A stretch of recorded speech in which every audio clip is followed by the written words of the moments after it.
Ibu-ibu, para wanita muslimat yang saya hormati dan saya sayang kerana Allah. Walaupun kita mungkin kali pertama berjumpa, ataupun ibu-ibu pernah tengok saya dekat YouTube dan sebagainya, saya membawa satu harapan dan satu mesej, satu perkara yang saya nak sampaikan, dan mungkin ada perkara yang saya akan sebut beberapa ketika nanti akan membuatkan hati kita tersentuh, ataupun koci hati, ataupun terasa hati. Ustazah ni derek benar, ustazah ni cakap tak berlapik, ustazah ni sekian-sekian. Saya nak bagi tahu ibu-ibu, para wanita, sebab saya sayang, insya-Allah saya akan sebut apa yang patut kita buat dan apa yang patut kita tinggalkan. Macam nasyid tadi, hidup sementara yang kekal abadi ni di akhirat sana, di syurga Allah.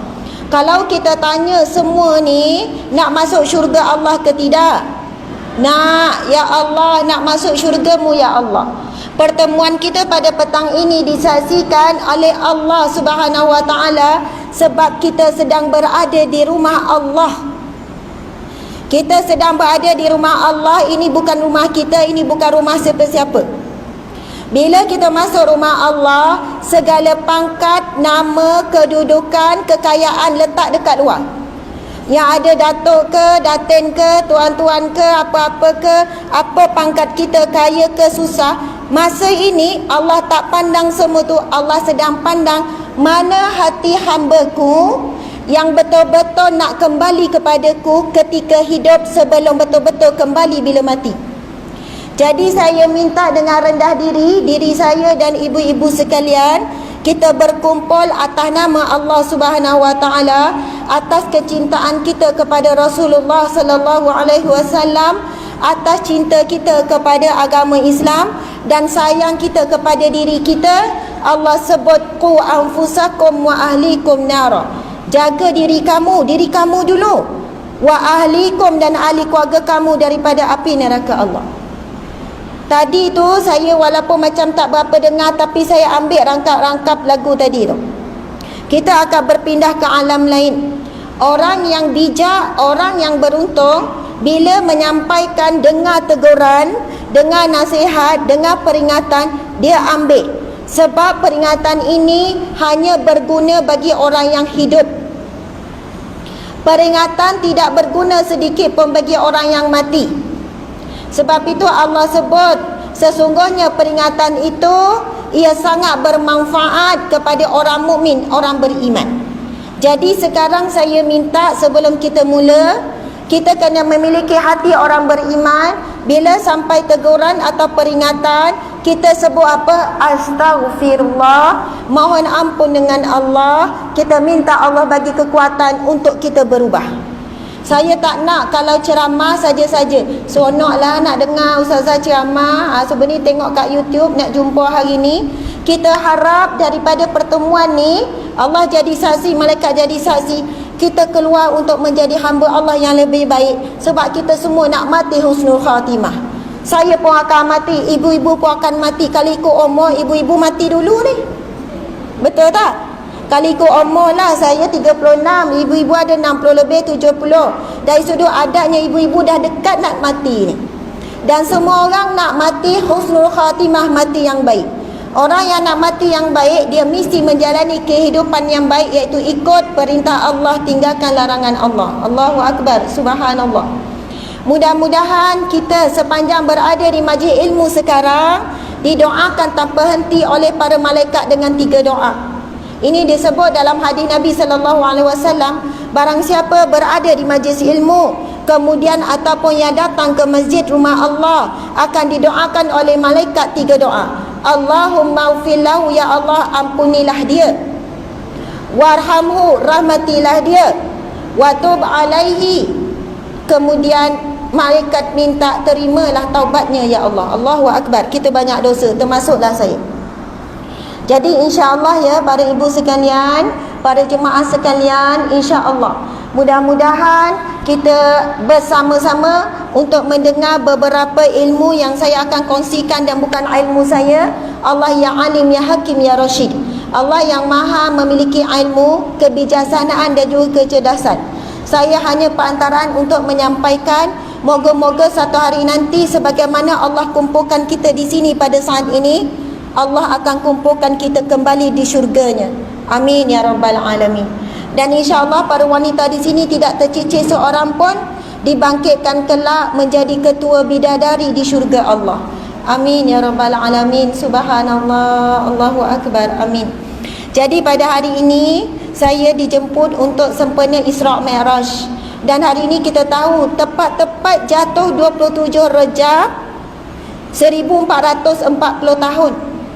1440 tahun ni, ini tahun ni lah, betul tak?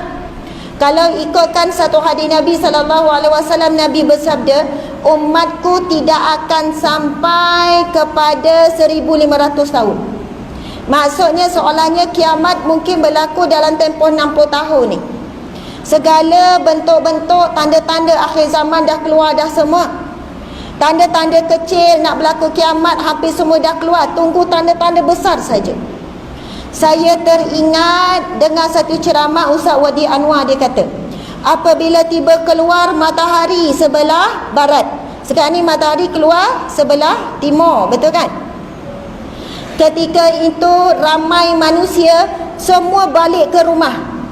Yang lelaki berpusu-pusu pulang ke rumah nak menjalankan tanggungjawab sebagai suami. Masa tu fikir tentang tanggungjawab dia. Masa tu suruh isterinya pakai menutup aurat anaknya sekian. Dan ketika itu para wanita pulang ke rumah dalam keadaan ketakutan. Kemudian mencari-cari mana pakaian yang memenuhi syariat menutup aurat. Tetapi ketika itu Allah tidak terima lagi taubat. Allah tak terima lagi perubahan, Allah tak terima lagi. Kita akan menemui kiamat kecil, iaitu mati, sebelum jumpa kiamat yang besar. Mati bila-bila masa kita tahu, tapi kita tak yakin mati tu bila-bila masa. Kita lebih yakin, bang, minggu depan nak pergi mana? Tahun depan kita nak pergi mana pula? Kita duduk yakin tahun depan hidup lagi. Kadang kita rancang 5 tahun akan datang, 10 tahun akan datang. Sedangkan mati itu bila-bila masa kita tak yakin. Kita sayang untuk meninggalkan pakaian yang kita rasa berbangga dengannya, nak tukar kepada pakaian yang Allah bangga, yang Rasulullah bangga. Kita sayang nak tinggalkan cara hidup yang dibanggakan kepada manusia, nak pergi kepada sebuah kehidupan yang dipuji oleh Allah, dipuji oleh para malaikat, dipuji oleh Rasulullah sallallahu alaihi wasallam. Ramai manusia sebut nak syurga Allah, tapi tak melalui jalan ke syurga Allah. Tapi jalannya tu seolahnya ke neraka Allah. Ramai yang kata tak nak neraka Allah, tapi mulut tu yang dikeluarkan adalah kata-kata sifat-sifat ciri ahli neraka. Kata tak nak neraka Allah, tapi pakaian ada ciri-ciri na'udzubillah yang disebut sebagai ahli neraka. Saya nak sebut pada petang yang barakah sebab ramai wanita ni. Dan saya tengok, saya terharu sebenarnya. Ibu-ibu saya tak sangka sebenarnya. Ni setting kan? Bukan setting. Setting lah, setting tengah. Saya tak sangka sebenarnya kehadiran orang setting ramai begini. Sebab ini kan kawasan yang agak jauh sikit daripada bandar. Dan saya tengok ada wajah-wajah yang datang daripada Pasir Besar, orang-orang yang jauh dan sebagainya. Ibu-ibu, saya tengok ramai wajah ibu-ibu, ramai orang muda. Saya menyampaikan sebab saya sayang benar kerana Allah dan sayang kepada Rasulullah. Saya nak sebut satu hadis Nabi SAW yang Nabi sebut. Nabi kata kepada para sahabat, suatu ketika nanti akan tiba suatu keadaan yang kamu tidak pernah tengok lagi. Kamu tak pernah nampak lagi. Sahabat kata, apa dia ya Rasulullah? Keadaan yang kamu tak nampak, tak berlaku lagi pada zaman Rasulullah. Yang mana dua golongan ini tidak mencium bau syurga. Bukan masuk syurga, tak mencium bau syurga. Sedangkan Rasulullah kata bau syurga itu boleh tercium sejauh 500 tahun perjalanan. Maksudnya wanginya syurga 500 tahun perjalanan dah boleh bau dah. Dia punya dingin, dia punya best, dia punya seronok dah 500 tahun perjalanan. Jauh tu. Tapi dua golongan ini tidak akan mencium bau syurga. Salah satunya Nabi sebut, iaitu wanita, para wanita yang memakai pakaian tetapi telanjang. Nabi kata Lalu dia memakai bonggol unta seolahnya bonggol unta di kepalanya. Saya sebutkan perkara ni kerana saya tengok anak muda kita hari ini. Ini ibu-ibu semua pakai semua elok, cantik, semua solehah belaka ni, Masya Allah. Sejuk mata memandang, saya sendiri pun rasa bahagia sebab kita sedang berkumpul di sini. Tetapi ibu-ibu sekalian, saya nak sebut satu hadis Nabi SAW. Nabi pernah sebut juga, akan tiba suatu ketika nanti Allah menurunkan balanya kepada manusia. Kan umat Nabi Muhammad SAW satu umat yang ditangguhkan bala. Kita tahu tak? Umat Nabi terdahulu setelah berapa lama berdakwah, sekiranya menolak dakwah Nabi tersebut, akan diturunkan bala. Diterbalikkan bumi, banjir besar, macam-macam berlaku. Kebakaran yang besar, memakan semua tanaman dan juga manusia, macam-macam. Tetapi Nabi Muhammad SAW kata, setiap Nabi diberikan dua permintaan. Ini hadis Nabi ya. Dan aku menangguhkan satu permintaan untuk ditunaikan di akhirat dan satu permintaan ditunaikan di dunia. Maksudnya setiap Nabi diberi dua permintaan, tetapi aku minta untuk ditunaikan di dunia dan satu lagi akan ditunaikan di akhirat. Yang aku minta daripada Allah untuk umatku ialah ditangguhkan bala ataupun kemarahan Allah sehingga saat mati ataupun kiamat. Maksudnya sebab itu kita boleh tengok ada orang 50 tahun hidup, 60 tahun hidup tak semayang, okey je. Sampai umur 50, 60 tak tutup aurat, okey je. Kerja dia menipu orang, okey je. Kerja dia menzalimi orang lain, okey je. Sebab itu adalah permintaan Rasulullah untuk umat dia, selagi mana belum mati ditangguhkan azab. Lepas meninggal bermulalah azab dia di dalam kubur. Dan doa yang kedua Nabi minta ditunaikan di hari kiamat kelak, iaitu syafaat Nabi. Sebab itu hanya satu Nabi je yang boleh bantu umatnya, iaitu Nabi Muhammad SAW. Aku nak simpan satu doa, Rasul kata aku simpan satu doa, permintaanku dengan Allah untuk aku bantu umatku bila di padang mahsyar kelak. Allah perkenankan.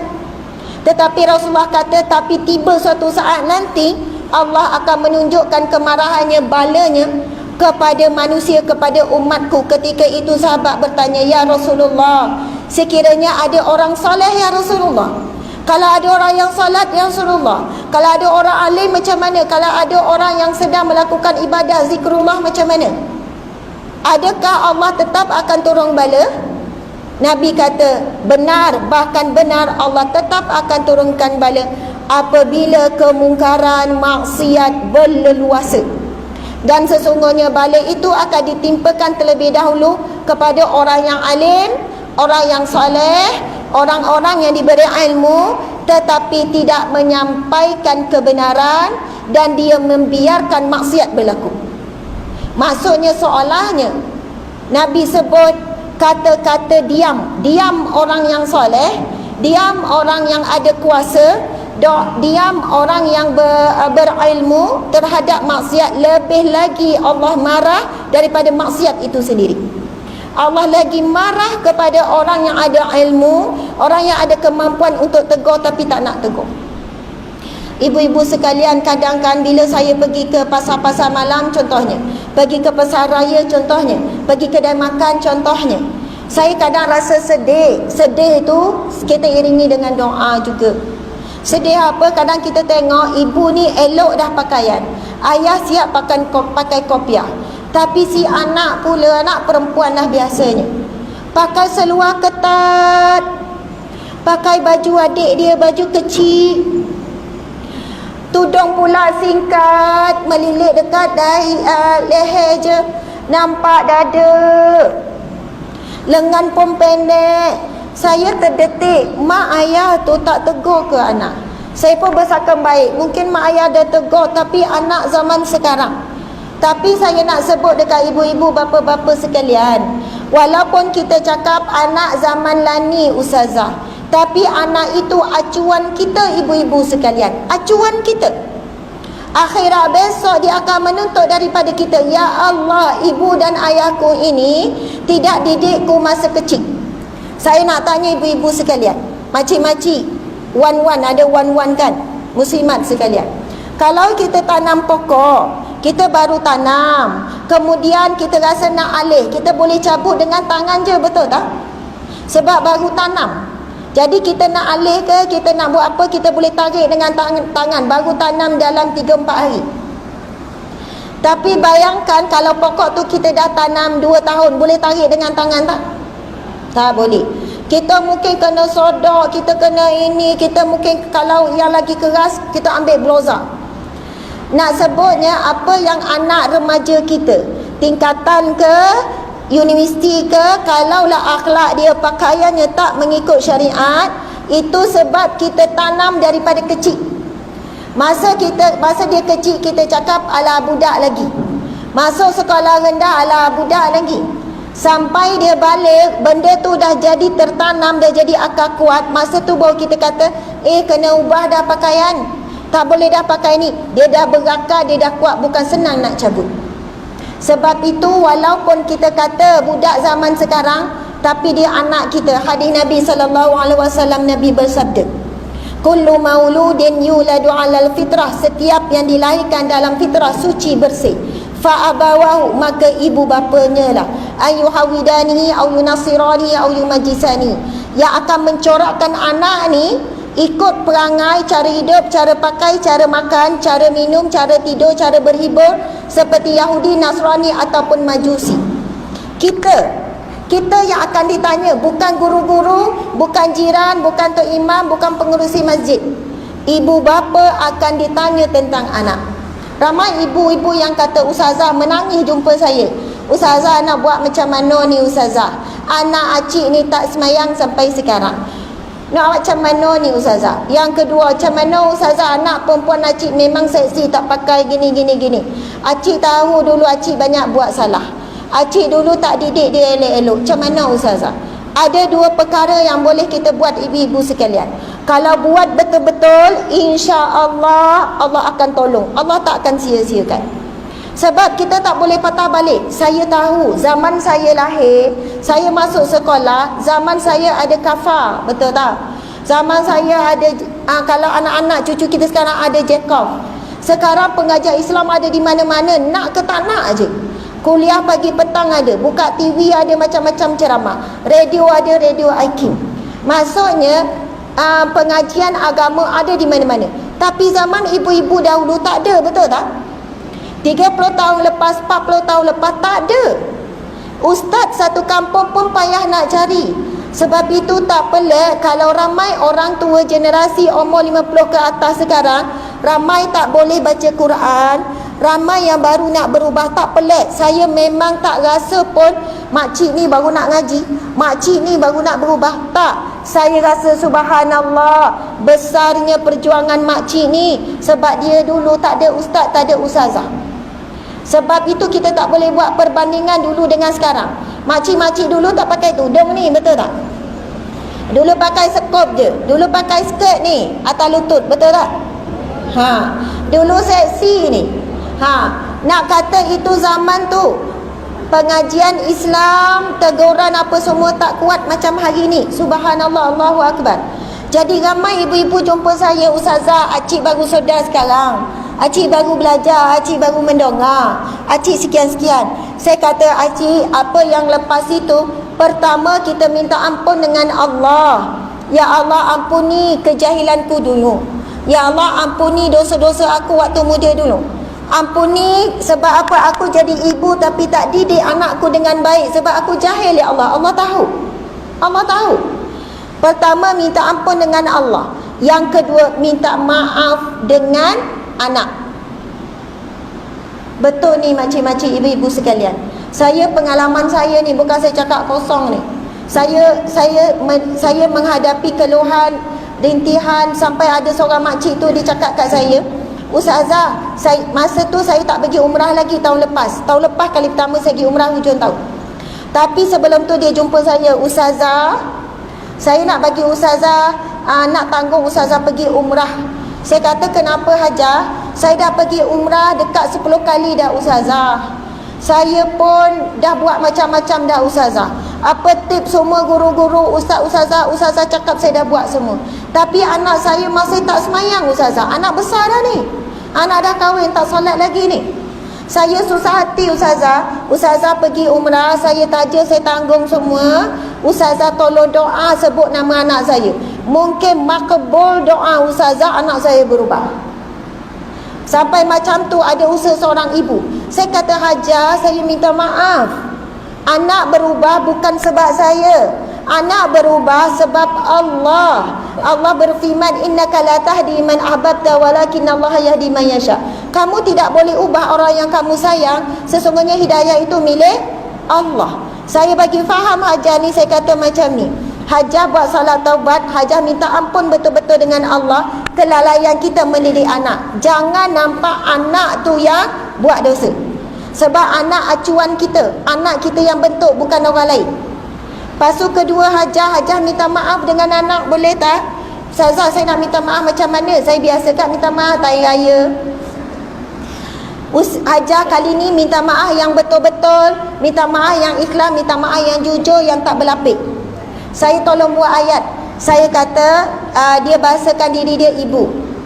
Ibu mohon maaf di atas kelalaian ibu dan ketika ibu masa muda, ibu tak didik kamu dengan baik ilmu fardu ain, ibu tak didik kamu solat, ibu tak didik kamu dengan Al-Quran sekian-sekian. Ibu tahu itu salah ibu, ibu minta maaf. Kemudian tak lama lepas tu, okeylah dia kata, Ustazah saya cuba. Dan makcik Hajar kena berdoa tanpa henti. Kemudian lepas seminggu macam tu, kuliah saya dia datang, dia tunjuk Ustazah baca mesej anak saya. Saya pun baca mesej anak tu kata, saya bacalah, anak tu kata, memang betul ibu yang salah. Anak tu balas mesej tu. Saya tak tipu, saya baca. Memang betul ibu yang salah.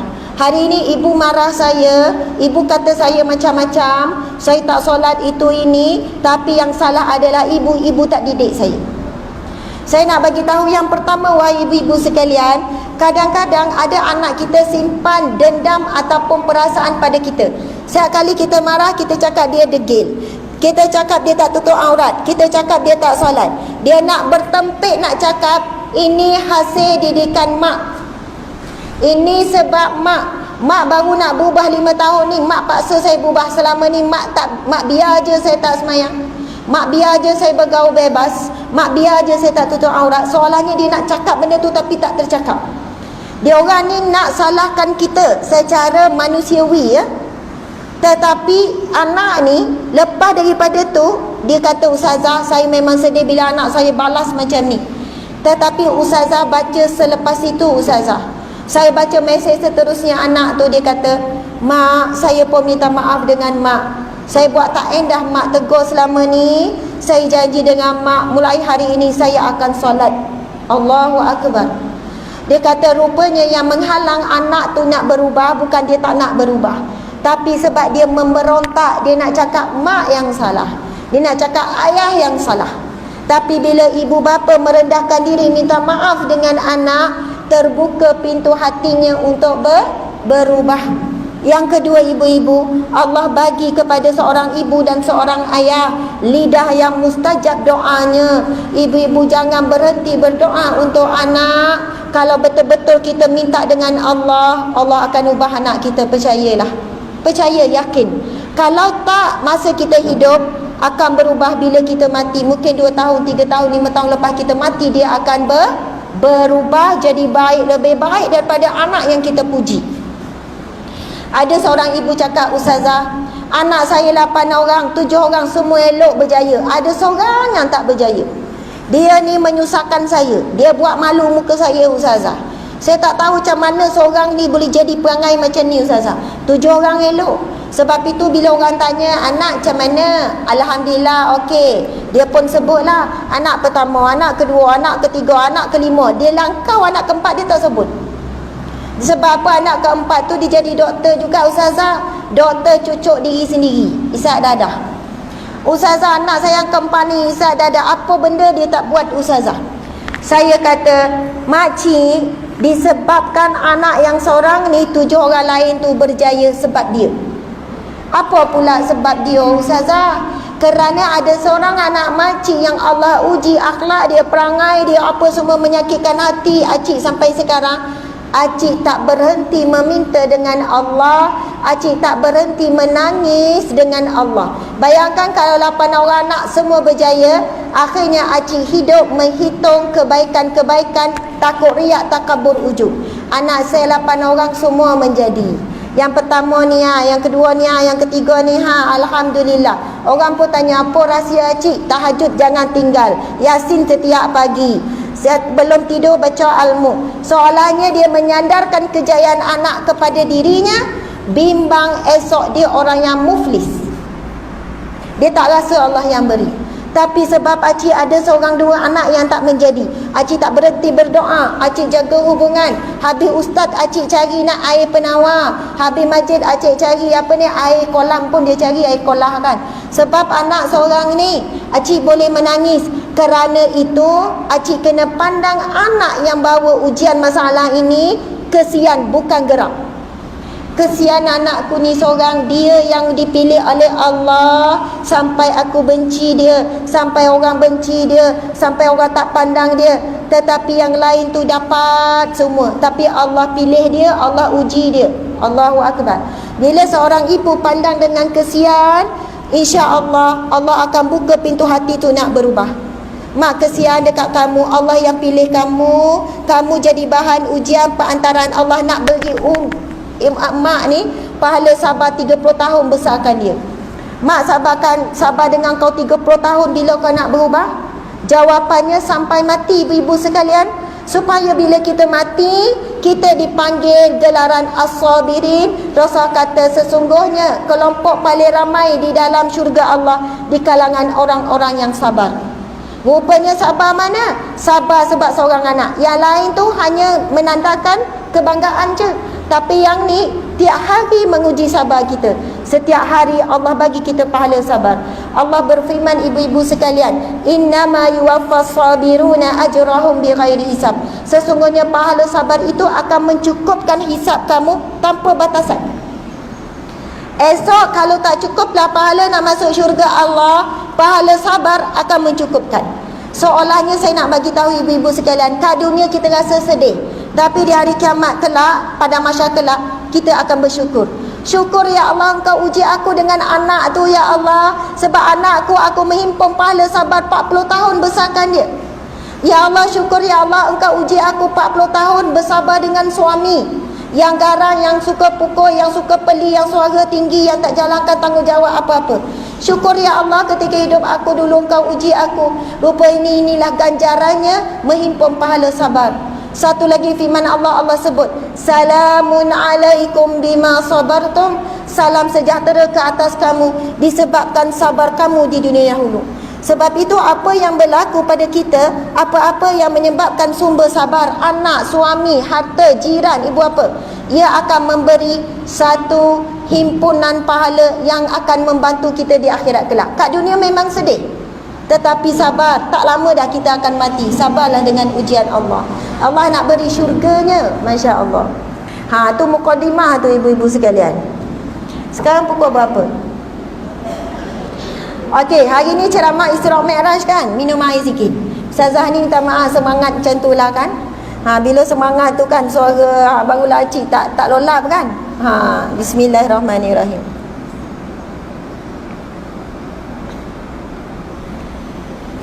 Kita pusing habis sikit.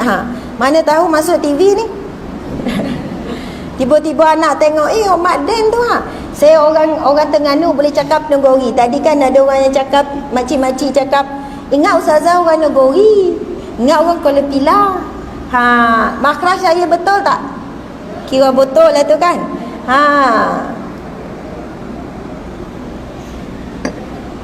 Se Den tu lebih kurang sebaya. Se tu kan rendah diri sikit. An orang muda, betul tak?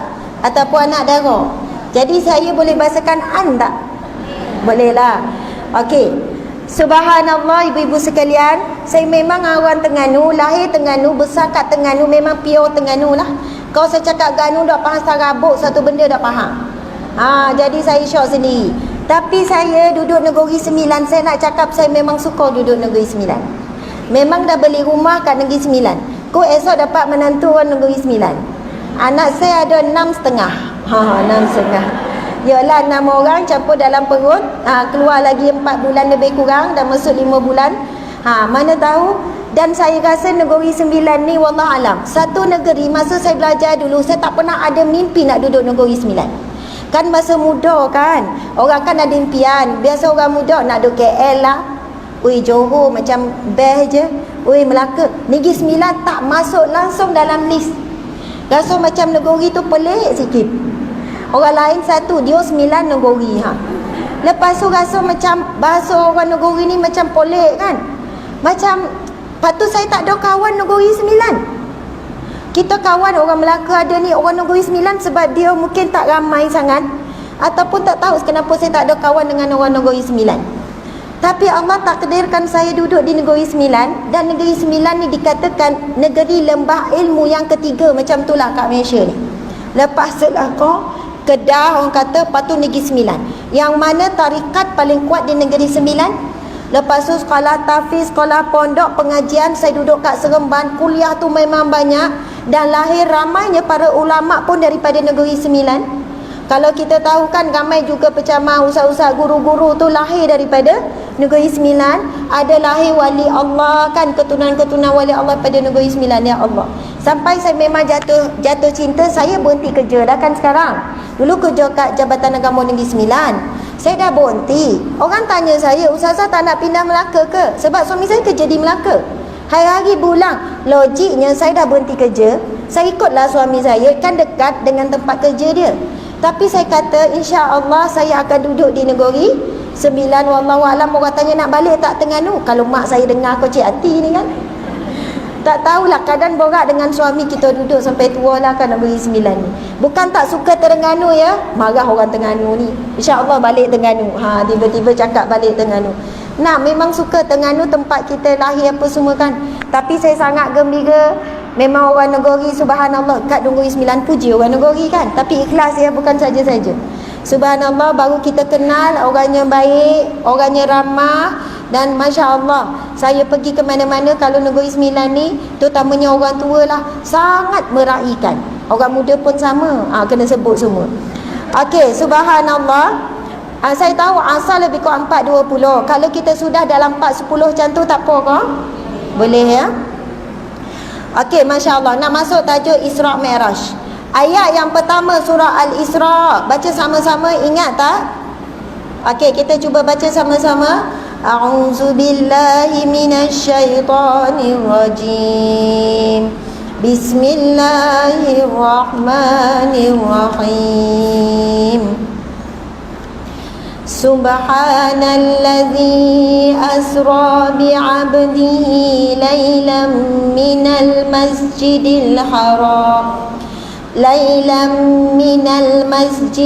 aqsa allazi. Minta maaf, ulang balik.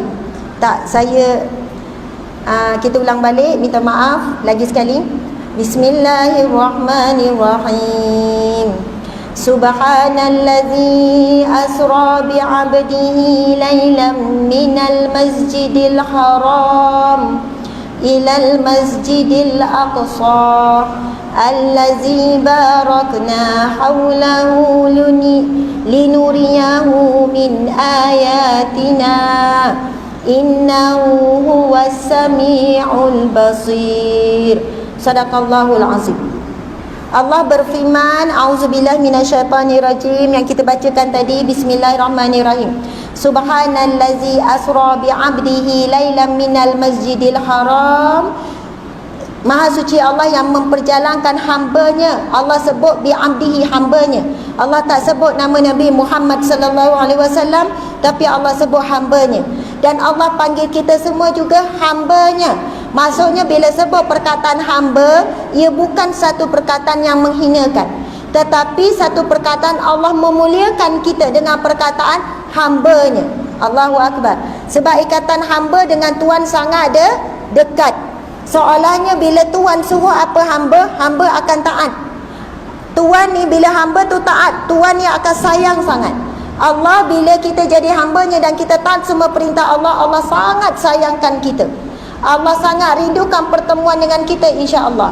Maha suci Allah yang memperjalankan hambanya pada waktu malam daripada Masjidil Haram di Mekah ke Masjidil Aqsa di Palestin, allazi barakna haulahu, yang diberkati sekelilingnya, linuriyahu min ayatina, sebagai untuk menunjukkan kebesaran kami, untuk menunjukkan tanda-tanda kebesaran kami. Wa huwa innahu huwas samiul basir. Sesungguhnya Allah lah yang maha mendengar dan yang maha melihat. Allahu Akbar. Jadi pada petang ini insya-Allah kita tahu perjalanan tu jauh jarak berapa lama ibu-ibu sekalian? 1350 km. Masjidil Haram ke Masjidil Aqsa 1350 km. Kalau dalam perjalanan naik unta pada ketika itu memakan masa lebih kurang 40 hari 40 malam kalau tanpa henti. Kalau berhenti boleh pergi kepada 2 bulan baru sampai, nak kata jauh. Dan kita dah dengar banyak ceramah pasal ni. Cuma petang ini saya nak baca beberapa ibrah, pengajaran. Dan kita tahu peristiwa Isra Mi'raj ini berlaku pada tahun ke-11 kenabian.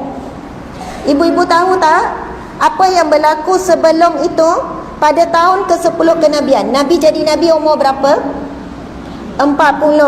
Masa umur Nabi 50 tahun, ketika itu berlakunya tahun Amul Huzni, tahun kesedihan. Apa yang sedih? Apa yang sedih? 3 perkara. Pertama, kematian Abu Talib, bapa saudara Nabi SAW. Abu Talib ni kita tahu yang mula membesar dan jaga Nabi daripada umur 8 tahun sampailah akhir kehidupan dia jaga Nabi. Dia uruskan, dia bela Nabi, dia jadi benteng kepada orang kafir Quraisy.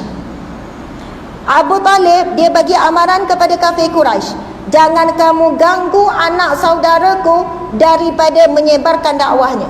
Jangan kamu apa-apakan Muhammad. Jangan kamu sekian-sekian. Orang kafir Quraisy hormat Abu Talib sebab Abu Talib adalah pembesar Quraisy, pemimpin Quraisy. Tapi persoalannya kenapa Abu Talib tak masuk Islam? Saya nak cerita satu perkara yang menghalang hari ini manusia nak berubah kembali kepada Allah. Nak ubah cara hidup dia, nak ubah cara pakai dia, nak ubah satu je. Bukan tak ada ilmu, bukan tak ada hidayah. Salah kalau kita dengar artis sebut, contoh artis lah. Saya sebut artis bukan saya nak kutuk artis. Sebab kalau sebut contoh orang kampung saya, orang tak kenal orang kampung saya. Bila sebut artis kita boleh terbayang. Ramai artis sebut saya belum berubah sebab belum dapat hidayah, contohnya. Ataupun dia sebut kan nak berubah tu tak boleh dipaksa, kena ikhlas. Kita nak sebut pasal ni, saya nak cerita kisah Abu Jahal. Satu ketika Abu Jahal dia didatangi oleh seorang sahabat, kawan dia. Kawan dia singgah rumah Abu Jahal, dia kata, aku datang ke sini sebab aku dengar cerita seorang lelaki yang bernama Muhammad, yang mana katanya Muhammad itu Nabi akhir zaman. Lepas tu Abu Jahal kata, lebih baik kamu jangan jumpa Muhammad tu. Kenapa kamu halang aku jumpa Muhammad? Lalu Abu Jahal kata, kerana kalau kamu dengar apa yang dia kata, bila kamu dengar apa yang dia baca, yang ni Al-Quran, kamu akan percaya. Lepas tu kawan ni tanya, kenapa dia ahli sihir ke? Kenapa kamu cakap begitu? Lalu Abu Jahal kata, bukan, dia bukan ahli sihir, tetapi dia benar-benar Nabi akhir zaman. Sebab itu kalau kamu pergi dengar, kamu akan terima. Lepas tu kawan ni kata, wahai Abu Jahal, kenapa kamu tidak beriman dengan Muhammad? Apa jawapan Abu Jahal? Kalau aku beriman kepada Muhammad, aku akan malu sebab Muhammad itu anak saudaraku. Aku malu kalau orang kata aku ni masuk agama anak saudaraku. Aku malu, aku pembesar Quraisy, aku yang mempertahankan Al-Lata dan Uzza. Aku malu, aku takkan. Saya nak bagi tahu di sini, kita kena faham yang menghalang seseorang itu untuk berubah bukan sebab Allah tak bagi hidayah. Allah dah bagi. Bukan dia tak dengar ceramah ustaz-ustazah, bukan dia tak baca Al-Quran, bukan dia tak tahu aurat sekian-sekian, bukan tak tahu sekian-sekian mengumpat itu haram, tetapi sebab apa? Sombong. Abu Jahal ada sifat sombong, angkuh. Dan sifat sombong inilah yang ada pada syaitanir rajim. Sebab itu kalau kita baca Al-Quran, cara syaitan bercakap dengan Allah, ya Tuhanku, ya Tuhanku. Syaitan tahu Allah itu adalah Tuhannya. Dan syaitan berasal daripada jin. Kita tahu dia dulu jin Islam. Jin Islam yang paling kuat beribadah. Tetapi sebab sombong, Allah suruh syaitan ini, jin ni bukan menyembah, sujud kepada Nabi Adam. Lalu syaitan sebut dalam Al-Quran, ya Allah, engkau ciptakan aku daripada api dan Adam min turab, daripada tanah. Dia rasa sombong dengan ciptaannya yang lebih baik. Nak kata yang menghalang manusia, umat Islam hari ini nak berubah bukan sebab tak sampai hidayah. Hidayah ni maksudnya petunjuk. Sebab itu para ulama kata manusia pada hari ini semua dah dapat petunjuk Allah. Signal, tunjuk arah. Nak ke syurga sekian-sekian, kalau ke neraka sekian-sekian. Contohlah kalau saya kata, makcik nak pergi mana? Nak pergi ke Seremban. Okey, makcik nak pergi ke Seremban, lalu jalan ni. Lepas tu makcik ni degil, kata tak naklah ikut jalan ustazah tu, makcik nak ikut mana arah makcik nak pergi. Akhirnya tak sampai dia. Sebab apa? Kita dah bagi petunjuk. Makcik nampak tu pergi kanan, lepas kanan kiri. Tapi sebab sombong tak nak dengar orang yang cakap ini petunjuk yang betul, nanti makcik sampai Seremban. Tapi sebab ada sifat sombong, tak apa, pandai-pandai acik lah. Cik pandailah tekan minyak, pandailah sendiri nanti cari. Tak pergi ke mana, pusing muka bumi Allah ni, sampailah kat Seremban dia cakap. Bila pasal syurga Allah melalui para nabi, melalui para ulama, para guru dah sampaikan. Itu maksudnya petunjuk Allah. Tinggal lagi manusia hari ini sombong, tak nak ikut petunjuk Allah. Sebab itu jangan salahkan Allah. Allahu Akbar. Ada yang kata pula kena ikhlas, barulah berubah. Okey, saya tanya, makan tu kan wajib ke sunat makan? Harus. Okey, maksudnya harus. Tak makan tak apa, makan pun boleh. Tapi time lapar sangat, wajiblah makan, takut mudarat. Betul tak? Boleh tak kalau kita sebut makcik tak ikhlas lah nak makan? Doktor cakap makcik kena makan, dah teruk sangat ni, dah hypo ni. Jangan paksa. Jangan paksa makcik. Kalau tak ikhlas jangan paksa. Ikhlas nanti makcik makan. Kenapa pasal makan, pasal tidur? Bang, saya tak ikhlas nak tidur bang, awak tidur lah. Pasal makan, pasal tidur, semua itu walaupun hukumnya bukan sampai peringkat wajib, memula harus, kalau mudarat barulah ni. Kenapa kita tak sebut pasal ikhlas tak ikhlas? Sebab itu keperluan fitrah kita. Nak sebut Allah ciptakan kita, Allah tahu fitrah kita apa. Bila Allah perintahkan benda ni wajib, kamu tak ada pilihan yang lain. Kamu ikhlas tak ikhlas, kamu wajib ikut. Allah bukan nak dera kita, Allah bukan nak nyusahkan kita. Allah buat perkara yang wajib untuk kita taat, perkara yang mungkar untuk kita tinggal, sebab Allah nak masukkan kita ke dalam syurganya. Saya tanya soalan, ibu-ibu nak masuk syurga Allah ke tak? Nak masuk. Semua kalau suruh angkat tangan, semua angkat tangan. Sekuat mana kita nak masuk syurga Allah, Allah lagi kuat nak masukkan kita ke dalam syurganya. Faham atau tidak? Sekuat mana kita nak masuk syurga Allah, nak syurga Allah menangis-nangis, Allah lebih kuat nak masukkan kita ke dalam syurganya. Allah ciptakan segala makhluk, binatang, bukit bukau, tumbuhan, semut, semua ni, semua akan hancur bila hancurnya kiamat. Tetapi yang Allah akan bangkitkan semula satu makhluk dia, satu saja. Apa nama makhluknya? Manusia. Allah ciptakan syurga sangat luas untuk diletakkan manusia. Sebab itu saya sebut tadi, sekuat mana kita nak syurga Allah, Allah lebih kuat nak masukkan kita. Jadi nak laluan ke syurga Allah, Allah minta dua perkara saja. Taati apa yang aku minta, tinggalkan apa yang aku larang. Selepas itu kamu akan layak masuk ke dalam syurgaku. Subhanallah. InsyaAllah tinggal berapa minit lagi ni? Okey, biasa tak kita dengar peristiwa-peristiwa sepanjang perjalanan Rasulullah Isra Mi'raj ni? Kita selalu dengar ni, dan saya pilih beberapa perkara saja.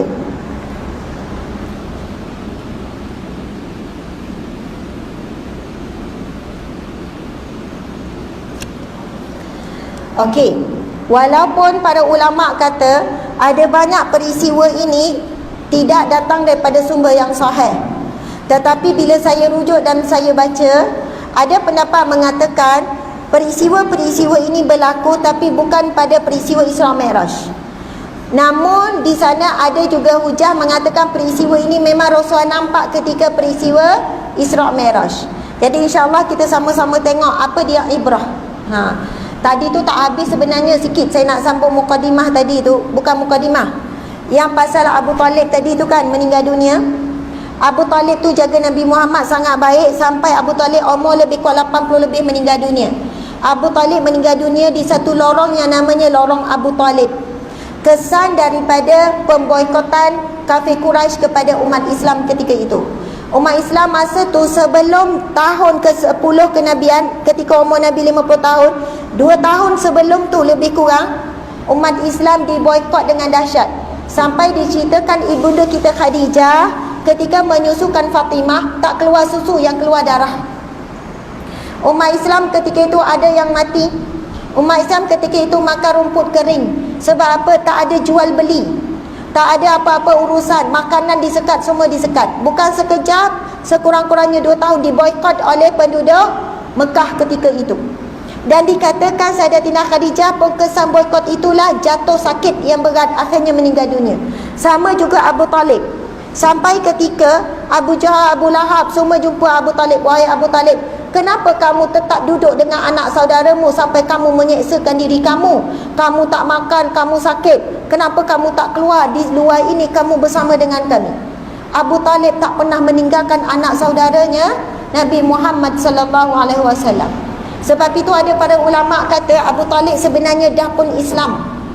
Dia Islam dalam hatinya, tapi dia tak zahirkan kerana dia nak jadi benteng. Kalau dia mati je, kalau dia masuk Islam je, nanti orang bukan Islam akan menyerang Nabi Muhammad sallallahu alaihi wasallam.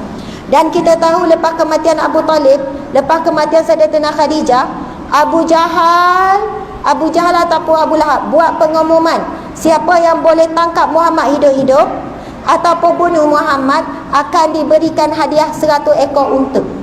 Masa tu semua orang gana-gana, pembunuh-pembunuh. Sebab apa? Mereka dah tak ada siapa yang menghalang untuk bunuh Muhammad. Abu Talib dah meninggal dunia. Sampai macam tu pengorbanan Abu Talib. Walau bagaimanapun ada sejarawan mengatakan Abu Talib tetap mati dalam kufur dan seringan-ringan azab, iaitu diletakkan bara api menggelegak otak, itu adalah azab kepada Abu Talib. Allahu Akbar. Kematian Abu Talib, kematian Sayyidatina Khadijah, kemudian diusir daripada penduduk Taif, diusir juga, dibenci oleh penduduk tempatan. Kalau kita lah duduk kat Serting ni, orang halau kita, sedih tak? Sedih. Sebab itu kalau kita baca, punca stres, tekanan manusia paling tinggi ada 3. Pertama, kematian orang tersayang. Kedua, hilang punca pendapatan. Ketiga, apabila dihalau oleh ahli keluarga ataupun negeri dia. Jadi ketiga-tiga ni dihadapi oleh Rasulullah sallallahu alaihi wasallam. Hilang punca kehidupan, diboikot. Kemudian berlaku kematian orang yang disayang. Abu Talib meninggal dalam keadaan tak mengucap kalimah syahadah, sampai Rasulullah merayu kepada Abu Talib, "Wahai Abu Talib, wahai bapa saudara kesayanganku, tolonglah ucap kalimah la ilaha illallah agar aku boleh berhujah di hadapan Allah kelak di padang mahsyar. Aku boleh tolong kamu wahai Abu Talib." Tapi Abu Talib sampai meninggal tak ucap kalimah syahadah. Nabi menangis sampai Allah tegur Nabi Muhammad, "Innaka la tahdi man ahbabta." Kamu tak boleh bagi hidayah kepada orang yang kamu sayang, walaupun kamu kesayanganku wahai Muhammad. Innallaha yahdi man yasha. Jadi Rasulullah terus terdiam dengan teguran Allah. Sebab Rasulullah kata, "Wahai Abu Talib, sekiranya syafaatku berguna untukmu di akhirat kelak, aku akan membantumu untuk tarik." Kalau kita tak baca sirah, kita tak tahu macam mana Abu Talib punya pengorbanan dia kepada Nabi Muhammad. Sayyidina Ali kan sepupu, itu juga anak Abu Talib, betul tak? Sayyidina Ali cerita, ketika aku bermain dengan adik-beradikku, Rasulullah Muhammad mesti duduk di atas riba Abu Talib. Ketika makan, Abu Talib mesti menyuapkan ke dalam mulut Rasulullah. Dan apabila Abu Talib nak pergi ke mana-mana, Abu Talib tak akan meninggalkan Nabi Muhammad. Sampai cerita nak pergi berniaga ke Syam kan, Abu Talib bawa siapa? Tak bawa anak dia yang lain, bawa Nabi Muhammad sallallahu alaihi wasallam. Sayyidina Ali cerita, kalau untuk bermain, orang lain boleh main jauh, tapi Nabi Muhammad mesti main depan mata Abu Talib. Abu Talib sangat sayangkan Nabi, lindungi Nabi, jaga Nabi daripada umur 8 tahun sampai akhir kematian dia. Sebab itu bila kematian Abu Talib, Rasul sangat sedih, sangat berduka, lebih daripada kasih sayang seorang ibu dan seorang ayah. Masya Allah. Sebab itu bila Nabi terlalu berduka, kecaman, ancaman bunuh berlaku, Allah jemput dalam satu perjalanan yang sangat indah yang namanya Isra' Mi'raj. Allah bagi satu syifa, iaitu Rasulullah sendiri sebut solat itu adalah syifa. Rasulullah kata solat itu adalah penyembuhan. Soalannya, bila Rasulullah dijemput dalam perjalanan, Rasul jumpa para Nabi, beribu-ribu para Nabi. Nabi ada berapa orang? 124,000 Nabi. Nabi yang wajib kita ketahui 25 orang Nabi dan Rasul. Jadi Nabi Ulul Azmi 5 orang. Yang paling utama Nabi Muhammad sallallahu alaihi wasallam. Nak sebut bila Nabi pergi ke Masjidil Aqsa, Nabi berjumpa dengan penuh para Nabi, tempat berhimpun para Nabi solat di Masjidil Aqsa. Kalau kita sebut reunion lah, reunion dengan para Nabi, naik langit pertama, kedua, ketiga, ni Nabi ni dulu yang aku baca dalam Al-Quran tentang Nabi-Nabi jumpa. Reunion, perjumpaan besar-besaran para Nabi, bagi motivasi kepada Nabi ni untuk teruskan perjuangan akhir. Nabi Khatimun Nabiyyin, Nabi penutup segala Nabi. Allahu Akbar. Kemudian Nabi diperjalankan sampailah Mi'raj kan, jumpa Allah untuk terima satu wahyu, iaitu wahyu solat. Ibu-ibu sekalian, kalau kita tinggalkan harta pada anak-anak kita kena jaga harta. Kemudian harta itu boleh menyebabkan mereka bergaduh. Tetapi kalau kita tinggalkan anak kita salat, solat akan menjaga mereka. Kalau kita tinggalkan anak kita dalam keadaan dia solat, jangan bimbang. Orang yang solat dijamin dijaga oleh Allah. Orang yang solat tidak akan melata, tidak akan melarat. Allah akan beri kecukupan dalam hidupnya. Sebab itu solat adalah asas paling utama. Yang kedua, solat adalah benteng akhir umat Islam. Ibu-ibu sekalian, kalau nak ubah anak, ubah dengan solat. Kalau kita nampak anak kita itu kelang kabut, cuba tengok solat dia pun kelang kabut. Kita cuma cakap solatlah dengan tenang, lama-lama dia jadi tenang di luar solat. Kalau kita tengok anak kita tu seorang yang tidak fokus belajar je, cikgu kata dia banyak menerawang, cuba tengok solat dia, perhati dia solat. Dia solat mata pun melilau, tak fokus. Maksudnya siapa yang nak ubah seseorang, nak ubah diri kita, ubah dengan solat, insya-Allah. Okey, saya nak baca beberapa peristiwa ni. Pertama, Nabi Muhammad sallallahu alaihi wasallam melihat segolongan kaum yang sedang bertucuk tanam dan mengeluarkan hasil dengan cepat. Setiap kali mereka menanam benih, lalu ia tanak, tumbuh subur dan diketam buahnya pada hari yang sama. Sebaik saja habis diketam, benih tersebut tumbuh subur kembali dan ia berlaku secara berterusan. Pernah dengar kan? Rasulullah melihat dalam perjalanan tu ada orang yang menanam, lepas tu dia ambil hasil tanaman, dah ambil terus tumbuh. Kemudian malaikat Jibril kata, itu golongan apa? Orang yang berjihad di jalan Allah dan orang yang rajin bersedekah. Subhanallah. Yang kedua, Nabi Muhammad terhidu bauan yang tersangat wangi. Bauan apa? Bauan kubur masyita. Apa pengorbanan masyita? Mempertahankan kalimah la ilaha illallah, tiada Tuhan melainkan Allah. Dia lawan siapa? Lawan Fir'aun. Kalimah inilah subhanallah yang jadi benteng kita juga. Siapa yang banyak berzikir ketika hidupnya kalimah la ilaha illallah, lepas solat tak tinggal la ilaha illallah. Hadis Nabi sallallahu alaihi wasallam, afdalu zikru la ilaha illallah. Zikir paling agung adalah kalimah la ilaha illallah. Mudah-mudahan masa kita mati pun boleh ucap kalimah la ilaha illallah. Sebut betul-betul la ilaha illallah.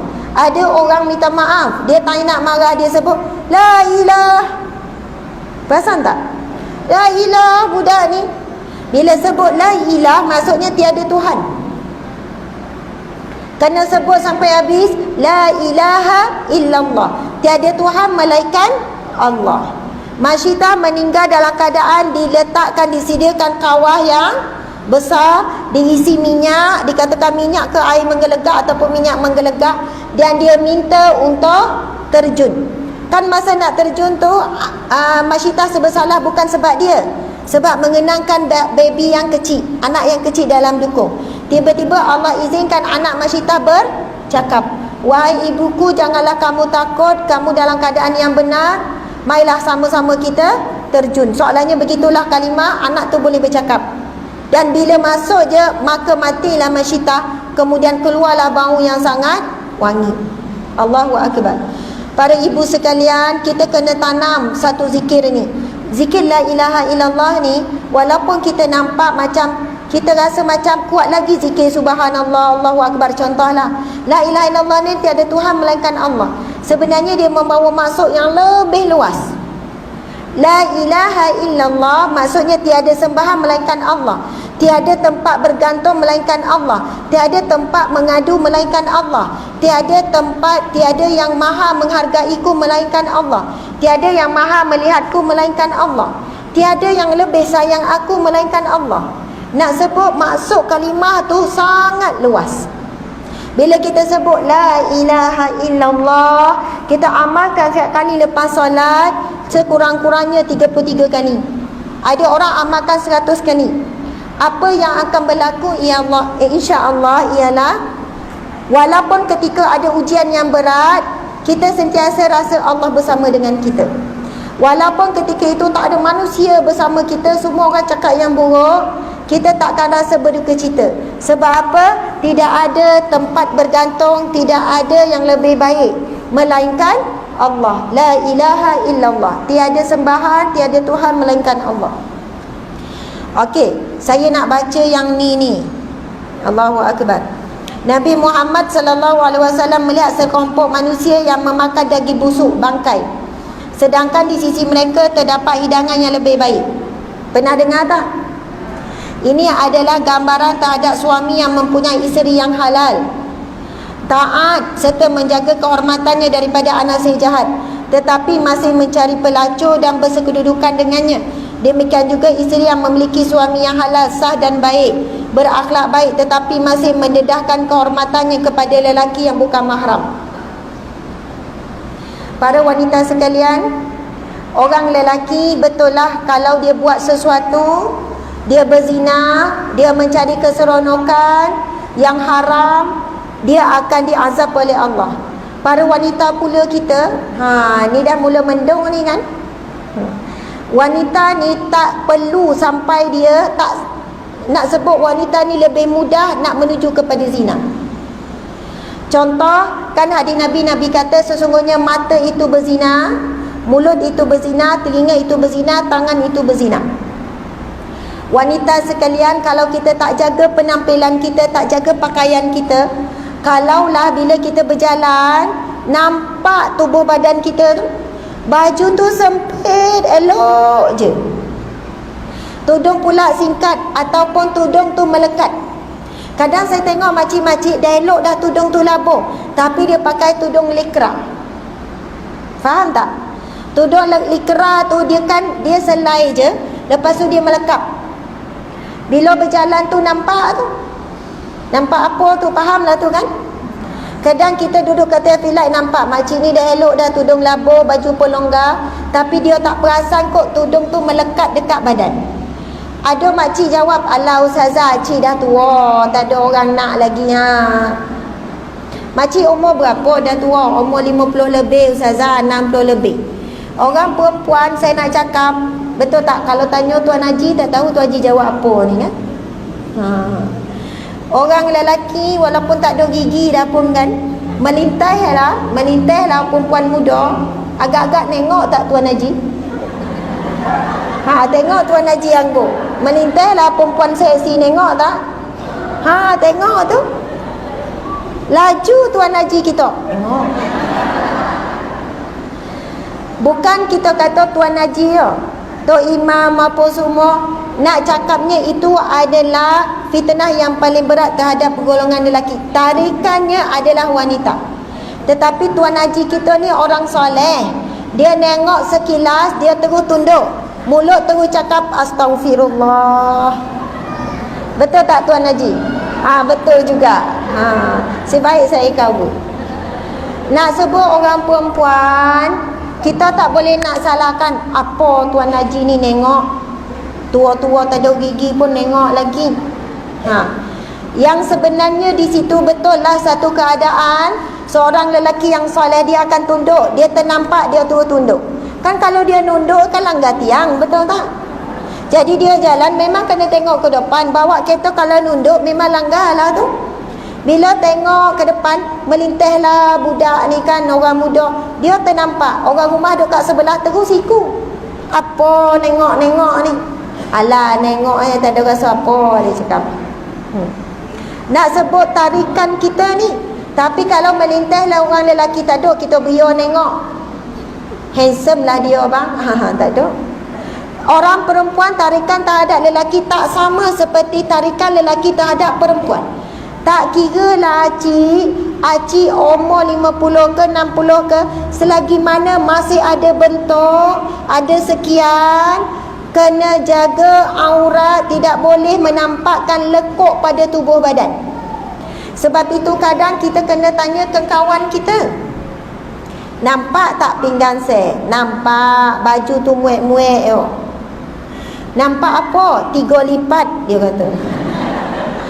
Kadang tu badan tu dah ada banyak lipat dah tu kan. Boleh kira 1, 2, 3. Tapi nak pakai juga jubah yang melekat tu. Saya kadang tengok acik-acik ni kan, ya Allah, acik ni walaupun dah 50-60 mengancam lagi. Jadi masih berbentuk. Orang lelaki bila pandang, lalu ada naik nafsu, berdosa kita free-free je. Kita berjalan pula pergi supermarket, 2 jam duduk kat supermarket. 2 jam orang duduk nengok-nengok. 2 jam kita mengumpul dosa. Padahal kita tak ada ngumpat, tak ada buat apa-apa. Tapi daripada pakaian kita tu. Saya sebut lagi sekali, benda ni bukan nak nyusahkan kita. Sebab Allah sayang, Allah nak masukkan kita dalam syurga. Allah suruh kita jaga diri kita. Tudung pun sama, kadang tu depan tu memang labur. Minta maaf saya sebut terus terang ni. Tudung depan dia labur, tapi tepi tak labur. Belah tepi. Agak-agak nampak tak belah tepi tu, Bukit Bukau tu? Nampak kan? Dia bukan depan saja, belah tepi pun boleh nampak. Jaga. Kadang orang kata ustazah ni semua orang perempuan kena jaga, orang lelaki tak payah jaga. Kita jaga kerana Allah, bukan kerana lelaki. Tak payah nak cerita siapa salah, siapa yang betul ni. Kita buat pakai ini kerana Allah, kerana Rasulullah. Sebab kita nak syurga Allah. Kita yang nak, bukan orang lain. Kadang tu orang berhujah macam tu. Jangan salahkan orang perempuan ustazah, salah orang lelaki. Siapa suruh dia tengok? Dia umpama seperti kucing yang lapar, kita acah dengan ikan. Kucing tu akan mengaum, geram. Dia tengah lapar, betul tak? Akhirnya ikan bawah salji pun dia terkam. Itu jawapannya kepada orang yang kata, ustazah pakai tudung pun kena kacau juga, pakai tudung pun kena rogol juga, makcik tua tengah menoreh getah pun kena rogol juga, anak kecil, budak kecil pun kena rogol juga. Jawapannya bukan sebab dia orang tu tak jaga. Makcik tu duduk menoreh umur 60-70 bukan sebab dia menarik sangat, tapi sebab ada lelaki yang bernafsu, yang tak ada iman. Dia telah pun terangsang nafsunya tengok benda-benda yang seksinya. Akhirnya yang jadi mangsa orang tua, jadi mangsa budak kecil, jadi mangsa tak kira siapa dah ni. Jadi kita tak boleh berhujah pakai tudung pun tak selamat. Sebab apa? Allah sebut dalam Al-Quran, pakaian yang kamu pakai ni, yang Allah suruh pakai ni, adalah untuk menjagamu dan untuk membezakanmu dengan orang lain, untuk mengenalkanmu, kamu ini orang Islam. Tidak ada satu agama di atas muka bumi Allah ni melainkan Islam saja. Daripada pakaian boleh tahu agama apa. Betul tak? Daripada pakaian dah tahu, ni orang Islam ni. Boleh tak daripada pakaian kita kenal pasti dia ni Kristian ni, dia ni Buddha ni, dia ni Katolik ni? Tak boleh. Tapi agama Islam daripada pakaian tengok Pak Cik Tuan Haji kopiah jubah, ni orang Islam ni. Islam ni bawa satu imej daripada pakaiannya. Allah kata supaya kamu dikenali dan kamu dihormati. Allahu Akbar. Okey, pukul berapa ni? 4.10. Ada 5 minit lagi. Yang terakhir ni. Nabi Muhammad sallallahu alaihi wasallam melihat segolongan manusia yang mencakar-cakar muka dan dada dengan menggunakan kuku tajam, dibuat daripada besi dan tembaga, sehingga keluar daging dan darah daripada tubuh mereka. Ini gambaran balasan kepada mereka yang ketika hidup di dunia dahulu suka mengumpat dan mencela serta menjatuhkan maruah orang lain. Nauzubillah min zalik. Itu balasan kepada orang yang suka mengumpat, mencela, menghina orang lain. Hari ini kalau nak mengumpat tak perlu berjumpa, betul tak? Melalui telefon je. Buat grup WhatsApp. Adik-beradik nak ngumpat yang abang, dia pun ber-WhatsApp sama dia tu. Mak nak ngumpat ayah, ngumpat dengan anak, mesej anak. Mak nak cerita sikit pasal orang tua kat rumah ni. Ingat siapa nak ngumpat suami dia, orang tua. Dia tak sedar dia tua tu. Mak nak cakap gini. Sampai anak tu simpan perasaan pada ayah. Boleh tak ngumpat suami dengan anak? Tak boleh. Kecuali kalau perlukan bantuan anak. Kalau benda tu anak boleh tolong. Tapi kalau sekadar nak luar, rasa geram dekat ni, bergaduh dengan bapak ni, kita pun pergi cerita dekat anak, sampai anak tu cakap, anak pula telefon bapak, ayah, kenapa ayah buat macam tu dekat mak? Sampai hati, ayah ni akan kecil hati, jauh hati, betul tak? Saya nak tanya, kalaulah anak kita, suami kita bercakap keburukan kita dengan anak, kita kecil hati tak? Kita marah, kita akan ungkit semua. Sampai hati awak bercerita pasal keburukan saya dengan anak-anak. Saya mengandung, menyusu, melahirkan anak susah payah. Saya masak hari-hari, saya menyapu rumah, ungkit semua tu. Awak jatuhkan aib saya. Sebab itu keadaan tu sama. Ngumpat orang terdekat lagi dahsyat daripada ngumpat orang yang jauh. Kena jaga ibu-ibu sekalian. Allahu Akbar. Subhanallah. Sebagai penutupnya, para wanita sekalian, insya-Allah para wanita bakal menjadi ketua bidadari di syurga Allah. Amin ya rabbal alamin. Sesiapa yang nak jadi ahli syurga Allah, dia mesti memiliki akhlak-akhlak ahli syurga. Ia jaga lidah dia. Kita nekat ya Allah nak jaga lidah daripada perkata-perkata yang keji, mengumpat, mengeji, menghina orang lain. Ahli syurga Allah, dia cuba jaga pandangan mata dia melihat yang baik-baik sahaja. Kalau pergi ke rumah orang nampak benda yang tak baik, dia akan delete. Betul tak? Jangan bila tengok rumah orang tu bersepah balik, bang, dia nampak lawa tapi bersepah. Suami tak perasan orang perempuan. Daripada mata, dia akan pergi ke mulut. Daripada yang dia dengar, nak sebut zaman sekarang adalah zaman fitnah. Nabi dah sebut dah. Apabila tiba zaman fitnah, Nabi kata orang yang paling selamat orang yang berdiam diri. Apa yang dia nampak belum tentu betul, dia diam, dia tak cakap apa. Apa yang dia dengar belum tentu betul, dia diam, dia tak cakap apa. Nabi sebut man kana yu'minu billahi wal yaumil akhir.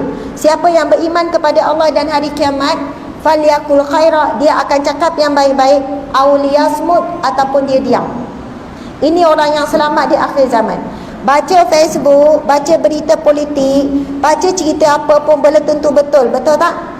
Kita pun share cerita viral pasal makanan, ada kandungan khizi, ada kandungan ni, kita pun viral. Mungkin tak betul, kita menyebarkan fitnah, kita dapat saham yang sama. Sebab itu berhati, ini zaman fitnah. Apa yang kita baca belum tentu betul, apa yang kita dengar belum tentu betul. Lepas tu kita bagi komen. Komen itu akan dihisap oleh Allah di akhirat kelak. Apa yang kita komen dalam grup WhatsApp, komen dalam Facebook, berhati-hati. Semua itu termasuk dalam kata-kata walaupun tulisan. Dan insya-Allah para wanita sekalian, kita kena berpakaian dengan pakaian insya-Allah ciri-ciri ahli syurga. Pakailah tudung yang labuh sikit. Bukan suruh labuh sangat, tak nak labuh sangat pun tak apa. Sekadar tutup bahagian dada cukup. Depan, kiri dan kanan. Belakang pun kadang-kadang tu nampak bentuk juga, betul tak? Subhanallah, saya sayang ni saya cakap. Aurat kita para wanita, muka dan 2 tapak tangan je tak aurat. Kaki pun aurat. Cuma ada perbahasan bab kaki bagi orang tua, terlalu tua sangat, itu cerita lain. Tua renta, umur 80 ke atas, yang ke atas, yang memang orang memandang tak ada nafsu, dan dia juga dah tak ada nafsu dah tua sangat dah ni. Yang itu ada keringanan bagi stokin, bagi kaki.